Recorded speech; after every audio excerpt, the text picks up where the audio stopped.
Hey there, it's Justin Richmond. Today we have a special Broken Record holiday episode with Nashville singer-songwriter Amanda Shires. Shires' new holiday album for Christmas isn't meant to make you feel merry and bright. Instead, it's an acknowledgement of the complicated feelings that a lot of us have around the holidays, like disappointment, longing, and maybe even a little bit of lust. In addition to her solo career, Amanda Shires plays fiddle and sings in her husband Jason Isbell's band, the 400 Unit. She's also a founding member of the female country supergroup, the Highwomen, with Brandi Carlile. But way before she hit it big in Nashville with all of that, Shires played fiddle with the Texas Playboys, the legendary Western swing band started by Bob Wills that she joined when she was just 12 years old. On today's episode, Bruce Headlam talks to Amanda Shires about what inspired her to write a non-traditional Christmas album. Shires also explains how finding out that her grandfather served decades in Alcatraz raised a ton of questions about her family's history. And she recalls what happened the time she discovered Jason Isbell ripped off one of her lyrics. This is Broken Record, liner notes for the digital age. I'm Justin Richmond.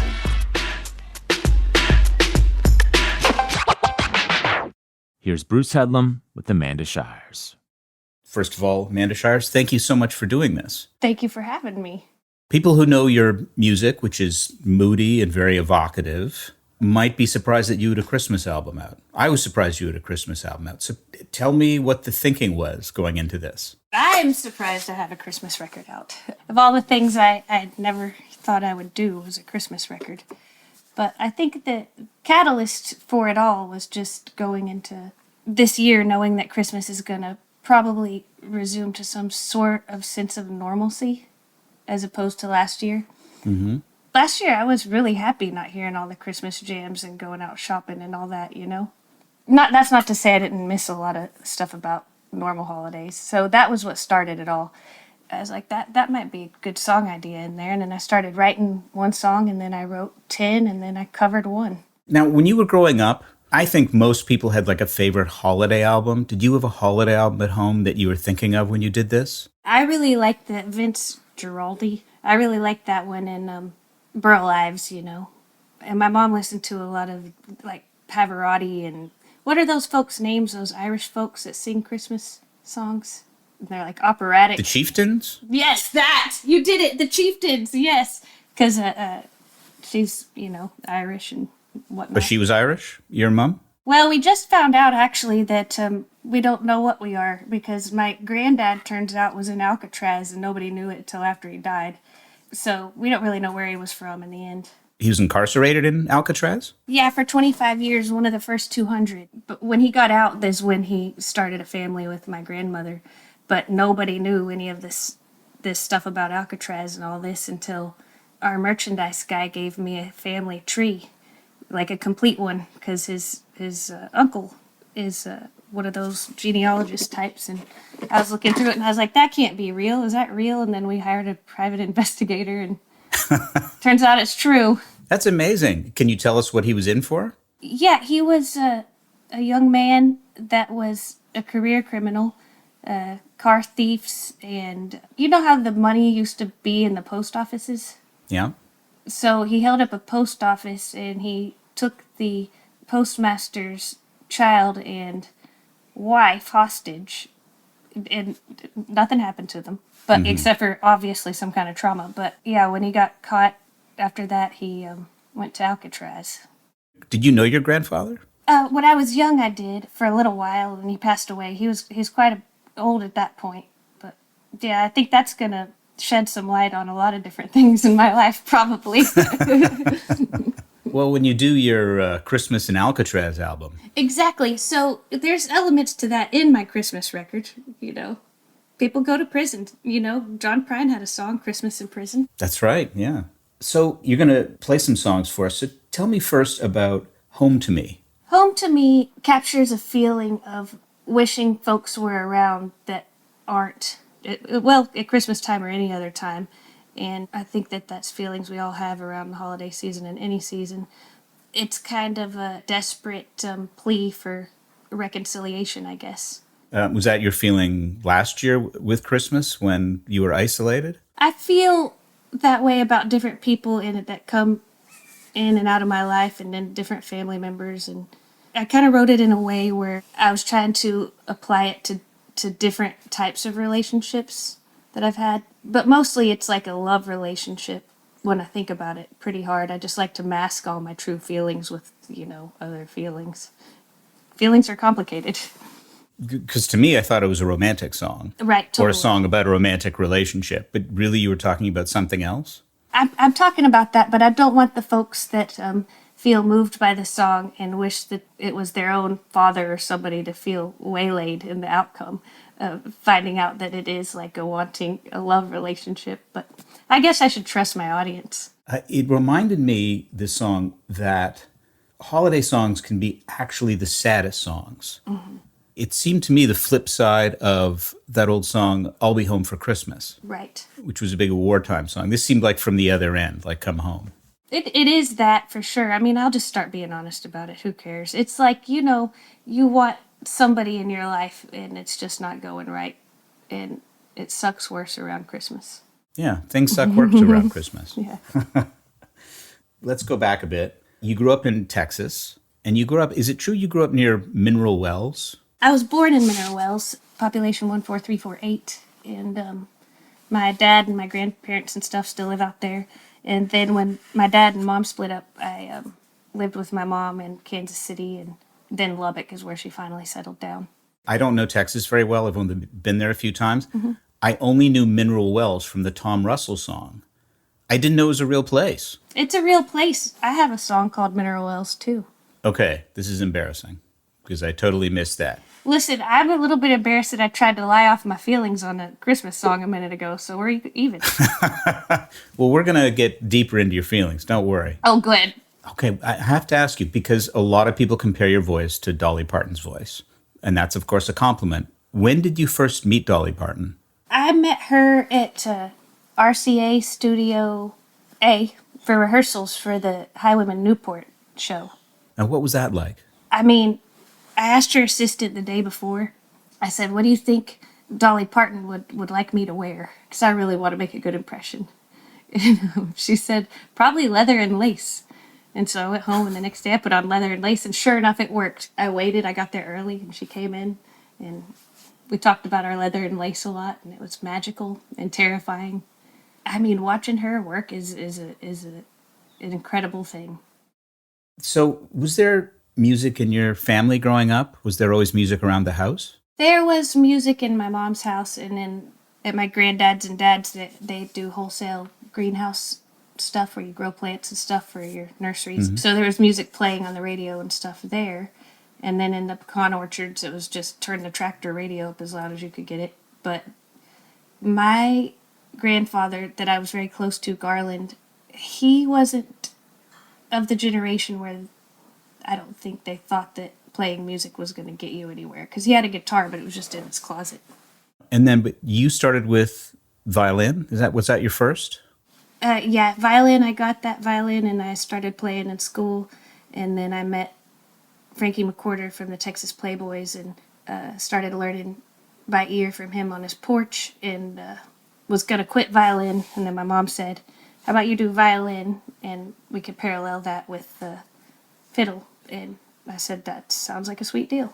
What was it like to sit on his porch and learn those old Texas Playboy songs? Because that's very high-end fiddling. That's a lot of jazz. Mm-hmm. All that Western swing stuff is really, it's pretty accomplished. I was what they call ate up with it. It was my joy not just to hang out with them and listen to them talk and sing, but to learn and then even go deeper. Like he learned from the first recorded fiddler, Eck Robertson, and learned songs that predate the Wills Band and stuff like that. I don't know if there's a lot of audio of them, but I've got tapes and CDs and stuff full of this stuff. And mm-hmm. I just, somehow, I don't know why. Well, I do know why. I've always been good at making friends with old folks, and I really prefer it because they're decisive and they're set in their ways and direct, mm-hmm. you know? And so I do well in that situation. And then the music just spoke to me. So I did that. And, instrumental music is the way I used to express myself back then because I didn't really have a vocabulary for expression as a 10 or 12-year-old with very little frontal lobe development. Do you remember the first couple songs you learned? The first Bob Wills song I ever learned was Spanish two-step. And that is the day I was told my mom I was going to quit playing the violin. She was like, we're going to just do both. And then you joined the Texas Playboys for a while. How old were you? 12. I would go in and out in between school and when they needed me. You know, they didn't play a whole lot, but it was enough where I felt like a member of a band, and we had scheduling and logistics and stuff. It wasn't like when you think of touring artists now. But a lot of that was they needed somebody to play that low third part, and I was willing to do it. And I don't think I really had an ego about any of the music or anything. I was just happy to be there. My stuff worked, and I showed up on time, and we all got along well. And eventually they started teaching me how to improvise, and that was a whole new bag of worms. How did they teach you that? In my mind, it's like throw your kid into the swimming pool. They'll eventually swim. They'd take their solos, you know, all night long, and they're like, at some point we're going to point at you, you're going to do your solo. And I'm thinking, okay, well, this could go a lot of different ways, but they're my friends. They'll catch me if I fall. And I did. I fell and I failed a whole lot, but they kept making me do it. Not making me, giving me the chance to do it. Like we'd play a song like Old Fashioned Love, you know, something easy changes. Mm-hmm. And, all right, Amanda, it's your turn. And I'd have to go step up like I was taking a major solo. Then you learn really quickly that way, you know. Were you listening to records as well of violin players to try and get ideas? I didn't think about getting ideas from anything as far as improvisation until later, because I didn't know that was a way to do it. But during that time, in order to go to school, high school and junior high and all that, and be part of the kid culture I was in, I had to also maintain what was on the pop radio, rap radio, you know, the Tejano stations. But at home, it was strictly Bob Wills, Tiffany transcriptions. I listened to a lot of the individual Texas Playboys' fiddle-in records, and then my favorite was Louis Tierney, who played with them a lot, so I'd go listen to that song just to hear that part again, and I liked all of them. Mm-hmm. And you're a very gritty violin player. It's sharp. You've got a lot of bite to when you're playing. Like I compare you to somebody like Alison Krauss, who's a very famous fiddler, but she's got a much sweeter sound. You like that really? Is that kind of a Texas sound, that harder sound? I think that's a sound that I've kind of developed from listening to rock and roll and fighting with guitars. And it's also got a lot of what I have, which is attitude. I also think that you can do a lot with the texture of sound. Because sometimes I do think it's appropriate to make your violin whistle or go harmonic scrapey for whatever effect you're trying to achieve. And then depending on who's producing, those types of things can be, you know, affected in a way that changes a complete landscape of a song sometimes. Like in that song of Jason's, If We Were Vampires, there's some of that going on. And then Traveling Alone was kind of when I started playing with that idea. Then when did the songwriting start? Because of the Playboys, you were on a bunch of albums, you were fiddling for a lot of people, you were sort of a side player. When did you start songwriting? I started, you know, I wrote little goofy poetry, but that would be after I sang for the first time a lead song. The first time I sang a lead on a song was I had to hold Leon Rausch of the Texas Playboys' hand to sing that song, That Sure Would Go Good. I had pictures and we're just holding hands. I was so scared. But then I started singing and then started doing harmony and trying to, you know, be available when somebody might want harmony or singing. You know, it just expands your work a little bit more, I guess. And I was playing fiddle, playing with everybody, singing, and I decided, you know what would supplement my income? I'm going to copy the Texas Playboys, and I'm going to make a little fiddle-in record. And so I made a little fiddle-in record, not an artist record, just one to set up on the stage and get a couple of $10 or $15 here and there. Got about 8 or 9 fiddle tunes in, and I thought people might want to know like that I could sing in case they ever want me to sing with them too, you know. It's all very entrepreneurial in a way. Were you touring in Texas at this time, or were you up in Nashville? Texas still, because I did just basically all my pre-artist career was in Texas. So I thought, well, I'm going to have to sing a song so people know I can sing harmony and stuff, and I started thinking about what song I would sing. Then I realized you had to pay royalties. And then I thought, well, self, what are we going to do? And so I made up 2 songs and I put them on there. Well, turns out that record was done and I found myself on the road with Billy Joe Shaver. And one night I decided, there's enough room on that table. I'm going to set my CDs right there. That's what I'm going to do. And I set my CDs right there. I didn't ask anybody. Didn't know you had to ask. And after the show, he was signing some CDs and he said, "Is that your record sitting up there with mine?" And I said, "Yep." And he said, "Guess we'll have to listen to that tomorrow, huh?" And I said, "Oh, you don't have to listen to it. You could just have it and listen to it on your own time." He's like, "Nope, we're going to have to listen to it." And so he put it on in the car, and then we're listening, and there's nowhere, he's not saying anything. He's just got his radars for the cops, driving real fast, and I'm worried. I'm like, whoa, what have I done? And he heard one of the songs on there, and he said, "You know what you need to do? You need to move to Nashville and become a songwriter. There's no loyalty in the side person world." And I thought I was being fired, like it was a polite way to fire me.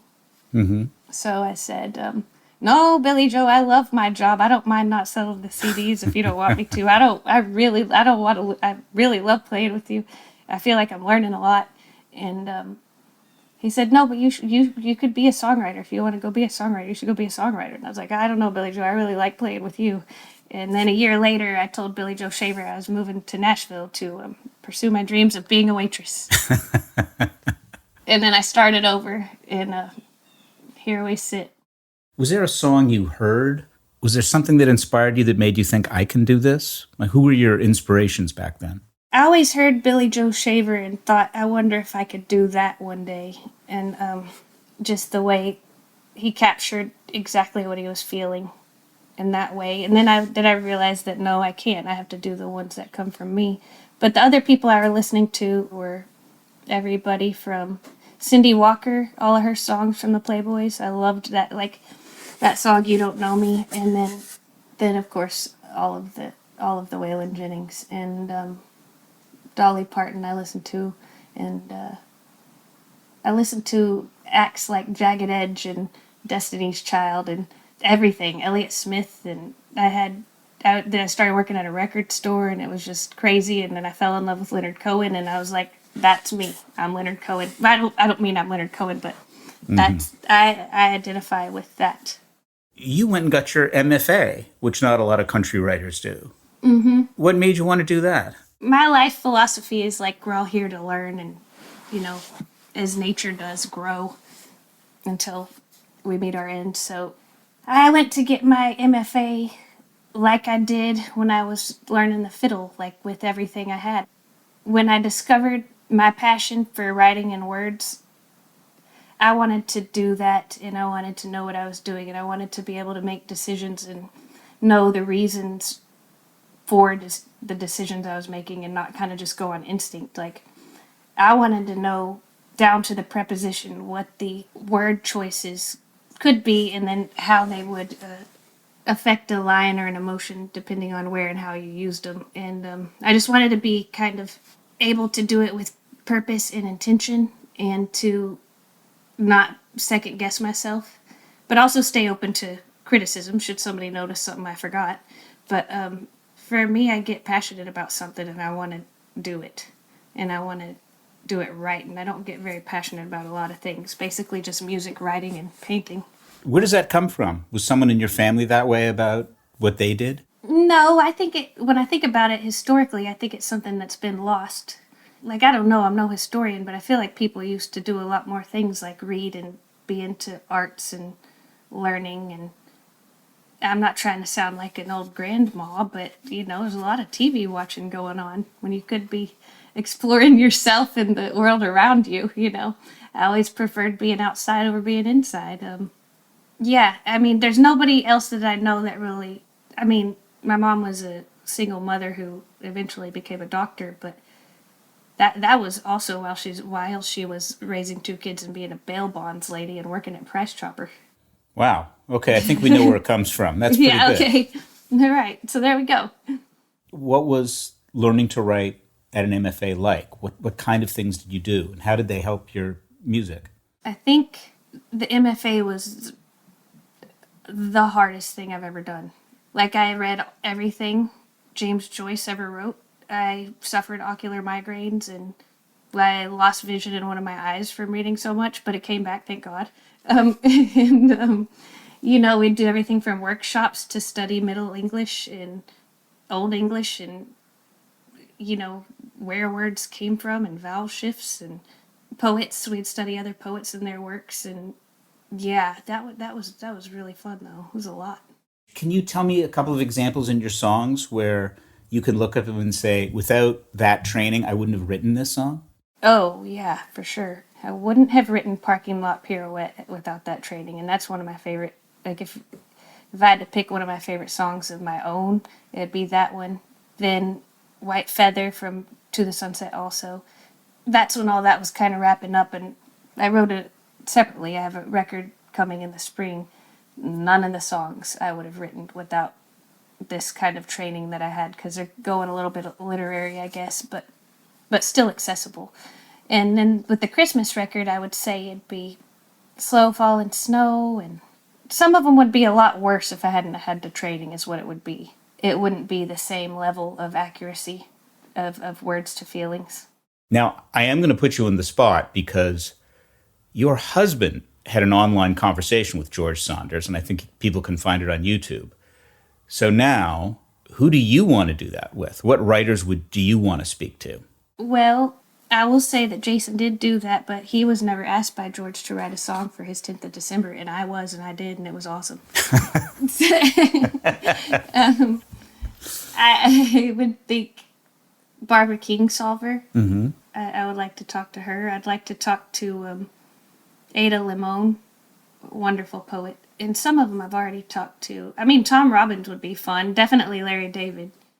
This brings us around to, I think, just one of the most sharply observed songs on your album, which is Always Christmas Around Here. Can you tell me about that song? You know how folks say every day's Christmas. When it comes down to it and you're sitting there thinking after, everything's cleaned up and you're looking around just kind of noticing the conversations and enjoying the company with all of its positive and negatives. Just like in the moment, like it's just true.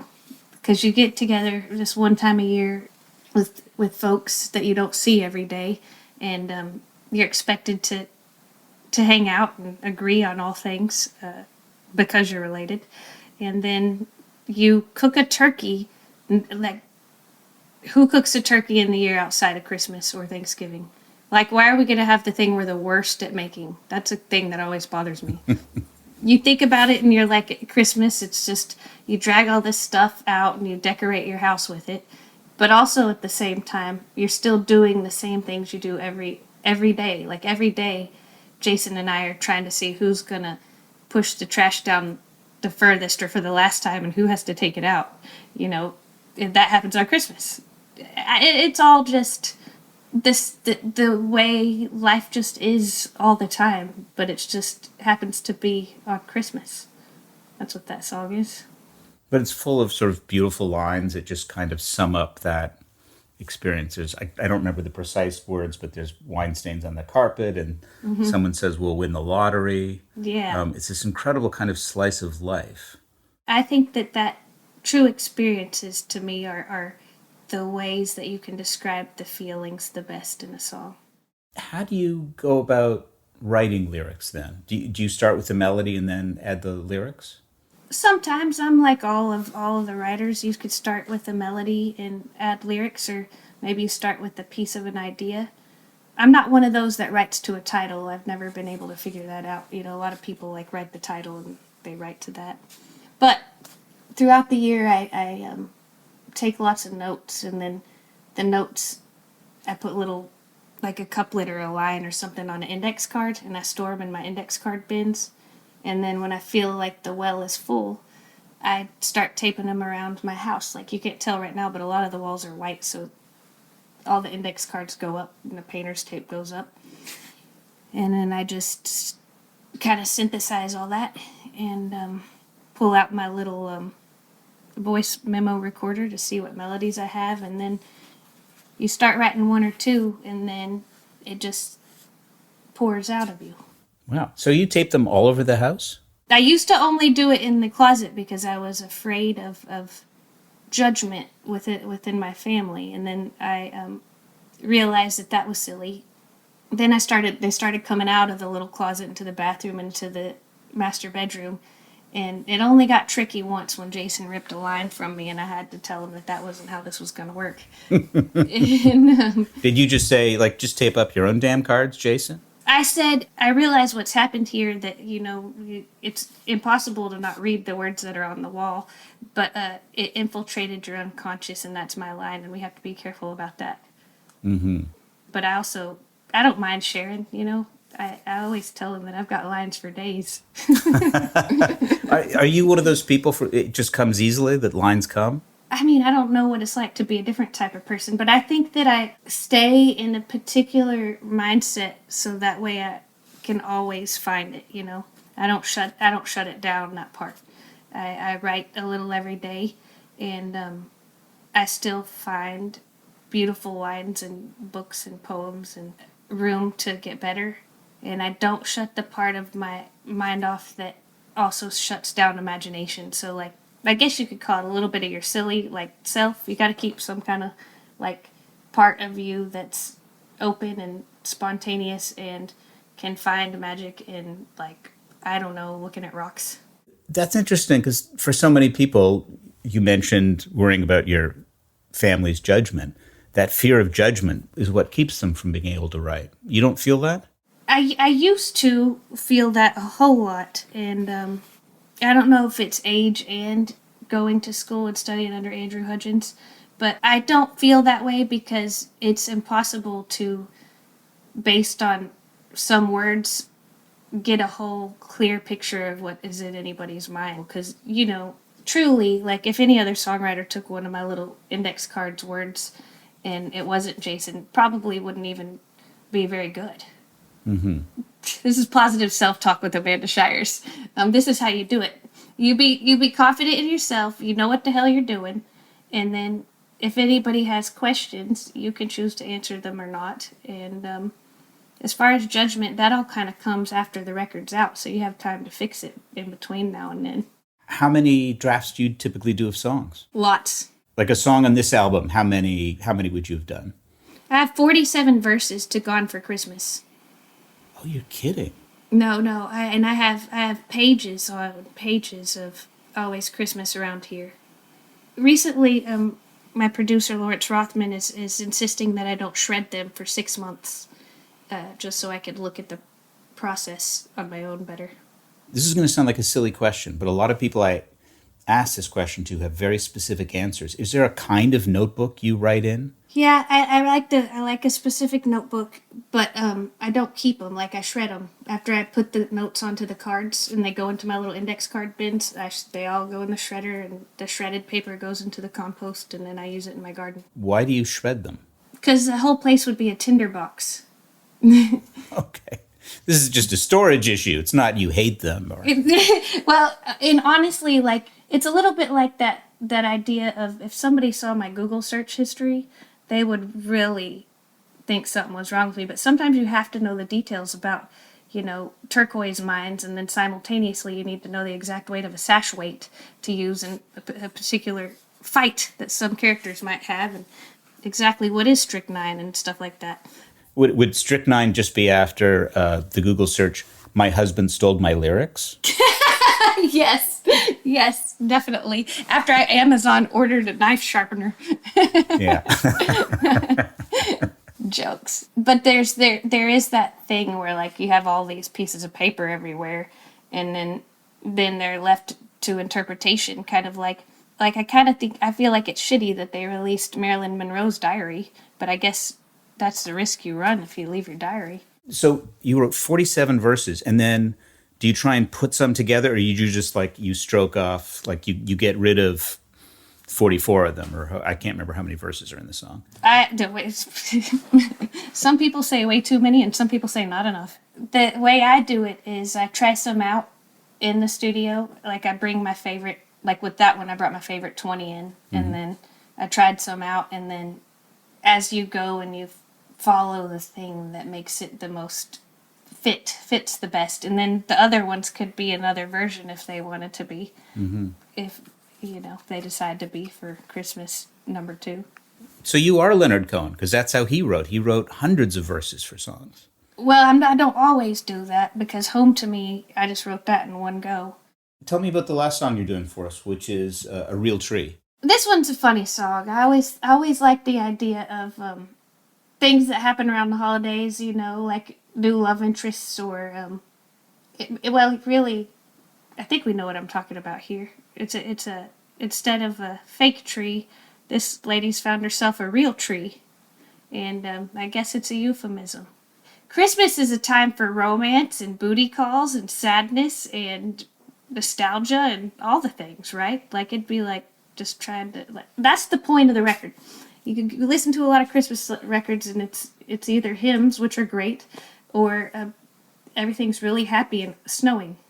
Right. And this is all the rest of that stuff. That's what's so great about this album. This is all the rest of the stuff you're forgetting about. Yeah. You're forgetting about the part where you could find love or divorce. Should I check in with you again after Christmas just to make sure you're... I mean, why not? Might as well. Okay. I just want to know which way it goes this year. Right. It's been just delightful talking to you. Thank you so much. Thank you. Thanks to Amanda Shires for singing some songs from her new holiday album, For Christmas. You can hear it and check out a playlist of our favorite Amanda Shires songs at brokenrecordpodcast.com. We'll also post a holiday playlist curated by our Broken Record team. You can follow us on Twitter at Broken Record. Broken Record is produced with help from Leah Rose, Jason Gambrell, Martin Gonzalez, Eric Sandler, and Jennifer Sanchez, with engineering help from Nick Chafee. Our executive producer is Mia Lavelle. Broken Record is a production of Pushkin Industries. And please remember to share, rate, and review us on your podcast app. Our theme music's by Kenny Beats. I'm Justin Richmond.